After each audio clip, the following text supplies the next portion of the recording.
На второй международной научно-практической конференции «Финансово-инвестиционный механизм поддержки субъектов малого предпринимательства в условиях внешних ограничений» на примере России и Южной Осетии, организованной Юго-Остинским государственным университетом и Уральским государственным экономическим университетом, поднимались актуальные вопросы в области экономики и предпринимательства. Международная научно-практическая конференция проходила в онлайн-формате. Модератор конференции, заведующая кафедрой экономики и предпринимательства ЮОГУ Жанна Кочиева, приветствовала работу конференции от имени ректора Вадима Тедеева. Хочу вначале передать приветственное слово от ректора нашего университета Вадима Бутазовича Тедеева. Он пожелал нам благотворной работы на благо Отечества и с российской стороны, и с юго-остинской стороны. Материалы конференции, я думаю, будут полезны как органам исполнительной власти, так и законодательной власти, поскольку уже по предварительным материалам есть очень интересные предложения, которые заслуживают внимания. Вадим Бутазович только поддерживает такие мероприятия, такие конференции, которые носят актуальный характер. Проходит у нас вторая международная научно-практическая конференция «Финансово-инвестиционный механизм поддержки субъектов малого предпринимательства в условиях внешних ограничений» на примере Республики Южная Осетия и Российской Федерации. Напомню, что в прошлом году в это же время мы проводили первую международную конференцию. Материалы конференции опубликованы, я даже вот с собой захватила сборник материалов. И аналогичный сборник выйдет по материалам этой второй конференции. Более 20 ученых ЮОГУ и УрГУ приняли участие в работе конференции. В докладах, вынесенных на обсуждение участников конференции, поднимались злободневные вопросы современности и пути их решения, начиная от функционирования государств в условиях современных санкций, формирования механизмов эффективного взаимодействия в создавшихся условиях, возможности малого и среднего бизнеса и многие другие актуальные темы. В совместном докладе профессора Жанны Кочиевой и преподавателя кафедры гражданского права Артура Туаева «Превентивные меры обеспечения безопасности бизнеса в условиях санкций» были расставлены акценты на приоритетных направлениях в сфере обеспечения экономической безопасности в современных условиях для населения России и Южной Осетии. С 2014 года против России вводятся санкции различного характера. Это и введение санкций в отношении высокопоставленных российских политиков, что выражается в ограничении или запрете на въезд на территорию стран Евросоюза, блокировка активов собственности здесь депутатов, политиков, предпринимателей. Также введены санкции в отношении крупных компаний. К Соединенным Штатам Америки присоединяются такие страны, как Черногория, Исландия, Албания, Норвегия, Украина. Санкции Соединенных Штатов Америки распространились на Донецкую, Луганскую республику, Южную Осетию, Абхазию. Евросоюз ограничил доступ к рынкам капитала российских государственных банков, это входящие в пятерку крупнейших кредитных институтов Российской Федерации, Сбербанк, ВТБ, Банк, Газпромбанк, Россельхозбанк, а также госкорпорация Внешэкономбанк. Под санкции Евросоюза попали такие крупные компании, как Роснефть, Транснефть и другие крупные корпорации. В санкционный список попали крупнейшие российские перевозчики, в том числе и Аэрофлот.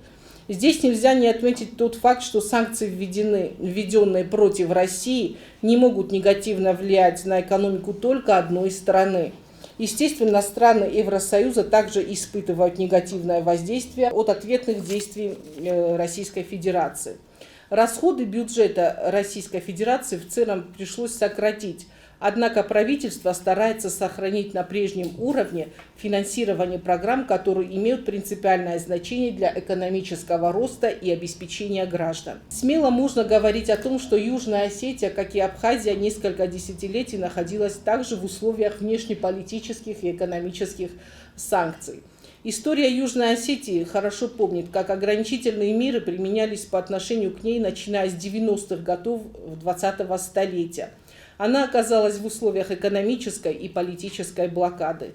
Инструментом политического влияния стала экономическая блокада. Это финансовая, сырьевая, торговая и другие виды блокад. Люди выживали за счет сплоченности и благодаря личным подсобным хозяйствам. В условиях блокады практически на протяжении 20 лет народ выстоял, выжил, хотя даже сегодня в условиях стабильности слышны еще отголоски периода 90-х, 2008 годов. Трудоспособное население мигрировало в основном в Российскую Федерацию, а это не могло не отразиться на социально-экономическом положении всей страны. Равноправные союзнические отношения Российской Федерации и Южной Осетии, начиная с 2008 года, значительно улучшили социально-экономическую ситуацию в Южной Осетии. Планомерно решаются вопросы восстановления разрушенного хозяйства, жилья, пенсионное обеспечение, выплат заработной платы. Да, по масштабам нельзя сравнивать наш регион со сегодняшней Российской Федерацией, которая попала под санкции Евросоюза. Однако можно провести аналогию. Сегодня торгово-экономические меры, применяемые в международной политике, также не направлены на развитие, на эффективность экономик страны, они направлены на влияние политических процессов через экономические рычаги, как происходило и в Южной Осетии.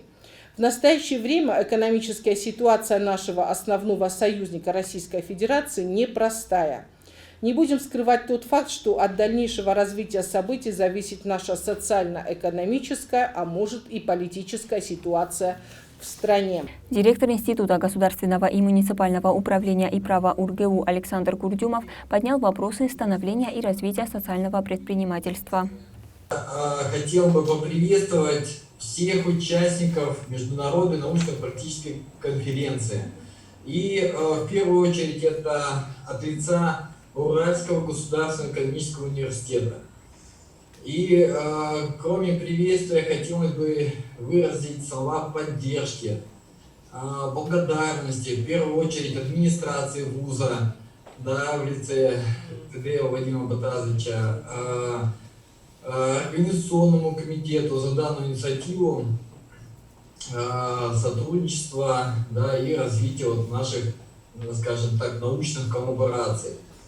Заявленная тема конференции – это финансовый инвестиционный механизм поддержки субъектов малого предпринимательства, да, в условиях внешних ограничений. И уже, да, Жанна Кирсановна сказала, да, насколько актуально вот как раз сложившихся таких быстро меняющихся условиях. И актуально как никогда. Здесь, наверное, добавить что-либо очень сложно.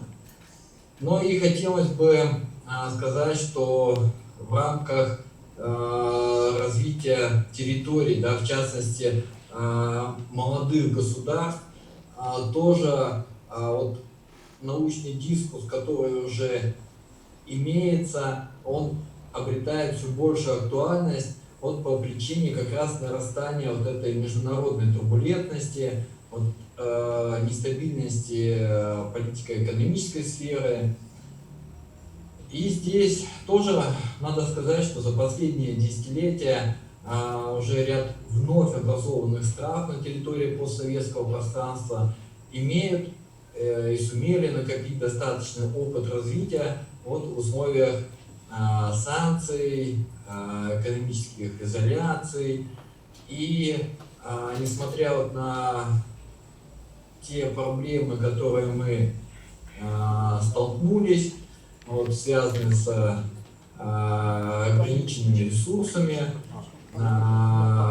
различными барьерами для дальнейшего развития молодых государств, нужно и констатировать их государственную состоятельность. Декан инженерно-экономического факультета ЮОГУ профессор Элкан Харебов раскрыл и проанализировал вопросы кредитных рисков при финансировании малых предприятий. Государственная поддержка субъектов малого предпринимательства является неотъемлемой составляющей развития этого важнейшего сектора экономики любой страны, вне зависимости от уровня и развития.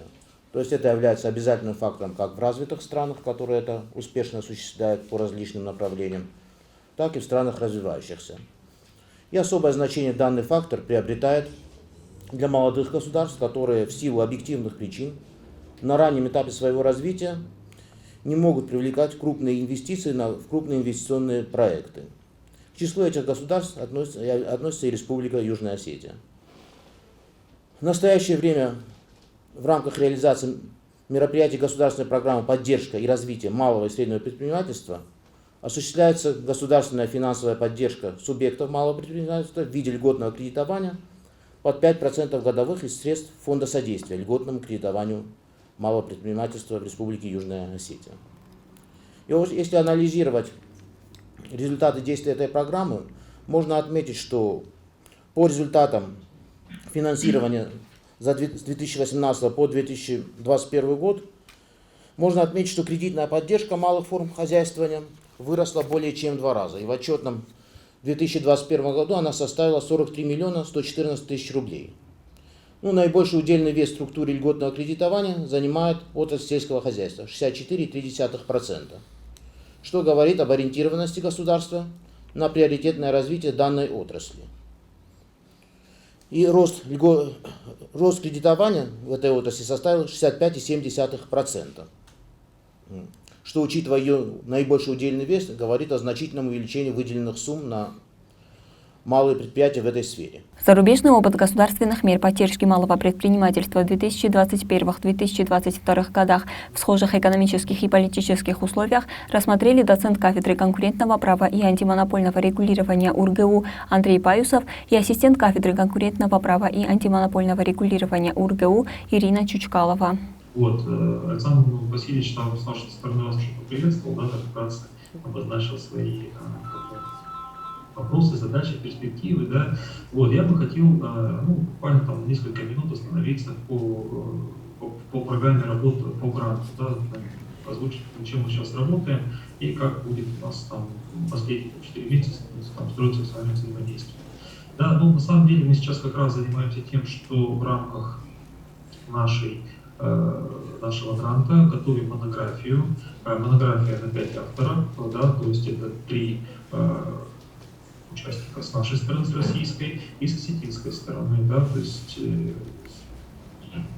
это Жанна Кирсановна, да, и Артур Александрович, да, то есть мы сейчас как раз занимаемся тем, что готовим работу, да, систематизированную по тем вопросам актуальным, которые мы рассматривали после приезда